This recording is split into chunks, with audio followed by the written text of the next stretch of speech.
السلام علیکم ورحمۃ اللہ وبرکاتہ۔ وعلیکم السلام ورحمۃ اللہ وبرکاتہ۔ ارے بھائی بکرے سے دور ہو جائے۔ کیا کر رہے بھائی؟ آپ نے تو مجھے ڈرا ہی دیا۔ فیضان بھائی ڈرنے کی تو بات ہے، جانور ہے مار بھی سکتا ہے۔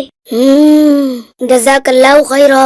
اچھا غلام رسول بھائی، آپ کا بکرا بڑا موٹا تازہ ہے اور ہمارا بکرا تو دیکھو۔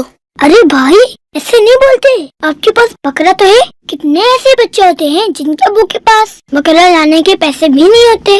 آپ صحیح کہہ رہے ہیں، لیکن ہمیں ان کے لیے کیا کرنا چاہیے؟ ہاں ہم کر بھی کیا سکتے ہیں؟ باپا فرماتے ہیں جس سے ہو سکے وہ غریبوں کے گھر جانور بھجوا دیں، اور ہاں اسے کٹوانے کے پیسے بھی۔ ہم بھی اپنے ابو سے بات کرتے ہیں، کیا کہتے ہیں آپ؟ ارے ہاں جزاک اللہ خیرہ۔ غلام رسول غلام رسول غلام رسول، کیا خوبصورت ہے۔ چلے چلے اس کو چھیڑتے ہیں، بڑا مزہ آئے گا۔